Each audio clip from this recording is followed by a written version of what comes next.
चलिए, आज हम इलेक्ट्रिसिटी चैप्टर का ये इम्पोर्टेंट क्वेश्चन सॉल्व करते हैं। देखो, क्वेश्चन में पूछा गया है उस डिवाइस का नाम बताइए जो एक कंडक्टर के अक्रॉस पोटेंशियल डिफरेंस को मेंटेन करने में हेल्प करता है। यहाँ पर ना दो वर्ड्स पे ध्यान देना बहुत जरूरी है। एक है पोटेंशियल डिफरेंस और दूसरा है मेंटेन। तो इसका सीधा सीधा आंसर देने से पहले चलो पहले ये समझते हैं कि आखिर ये पोटेंशियल डिफरेंस होता क्या है।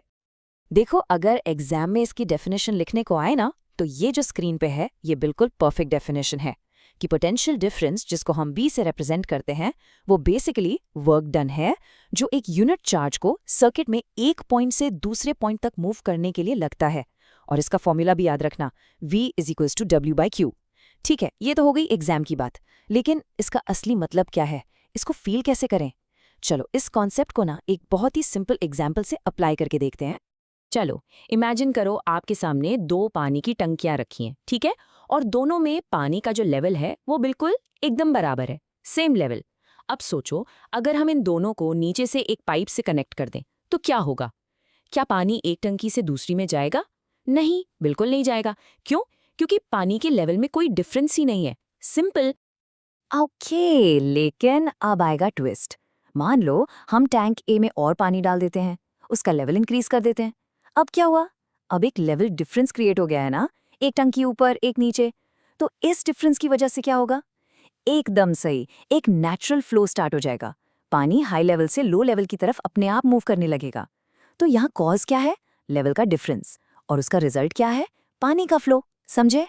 और बस बिल्कुल यही सेम प्रॉपर्टी हमारे इलेक्ट्रिक सर्किट्स में अप्लाई होती है। सोचो, जैसे पानी के फ्लो के लिए लेवल डिफरेंस जरूरी था, बिल्कुल वैसे ही इलेक्ट्रिक चार्ज यानी हमारे करंट के फ्लो के लिए पोटेंशियल डिफरेंस का होना जरूरी है। अगर ये डिफरेंस नहीं होगा तो चार्ज का कोई मोशन नहीं होगा, करंट फ्लो करेगा ही नहीं। तो चलो अब हम वापस अपने मेन क्वेश्चन पर आते हैं। याद है टंकी वाला एग्जाम्पल? पानी थोड़ी देर फ्लो करता है और फिर रुक जाता है। क्यों? क्योंकि लेवल इक्वल हो जाते हैं। अब अगर हम चाहते हैं कि करंट कंटिन्यूअसली फ्लो करता रहे, रुके ही ना, तो हमें उस पोटेंशियल डिफरेंस को हमेशा मेंटेन करके रखना पड़ेगा। सवाल ये है, सर्किट में ये काम आखिर होगा कैसे? इसका रिजल्ट क्या होता है, यहां ऑब्जर्व करो। एक कंडीशन है जहां डिफरेंस को मेंटेन नहीं किया गया, तो क्या हुआ? बल्ब थोड़ी देर के लिए जला, फिर डिम हो गया और करंट का फ्लो बंद। लेकिन दूसरी कंडीशन देखो, यहां डिफरेंस को मेंटेन किया जा रहा है और रिजल्ट, बल्ब कंटिन्यूअसली जल रहा है। तो आखिर सर्किट में ये मैजिक कर कौन रहा है? और यही है हमारे क्वेश्चन का सिंपल सा आसान सा आंसर, अ सेल और अ बैटरी। हाँ, यही वो डिवाइस है जिसका मेन काम ही यही है, सर्किट में पोटेंशियल डिफरेंस को पहले क्रिएट करना और फिर उसे लगातार कंटिन्यूअसली मेंटेन करके रखना।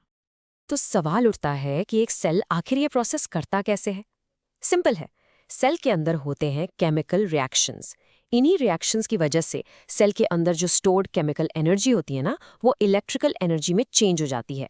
और यही इलेक्ट्रिकल एनर्जी आगे जाकर चार्जेस को एक कांस्टेंट फोर्स, एक पुश देती है ताकि वो पूरे सर्किट में मूव कर सकें। अब देखो, यहाँ स्टूडेंट्स को एक कॉमन कंफ्यूजन होता है कि सेल और बैटरी में क्या रिलेशन है। ये टेबल देखो, ये आपका सारा कंफ्यूजन एकदम क्लियर कर देगा। सेल जो है वो एक सिंगल यूनिट होता है जो एनर्जी कन्वर्ट करता है, ठीक है? और जब हम दो या दो से ज्यादा सेल्स को एक साथ जोड़ देते हैं, कनेक्ट कर देते हैं, तब उस पूरे कॉम्बिनेशन को हम कहते हैं बैटरी। हाँ, लेकिन याद रखना, दोनों का मेन फंक्शन बिल्कुल सेम है, पोटेंशियल डिफरेंस को मेंटेन करना। वी होप आपको वीडियो अच्छा लगा होगा और क्वेश्चन से रिलेटेड कॉन्सेप्ट्स क्रिस्टल क्लियर हो गए होंगे। Will see you in next video. Till then, tata, bye bye.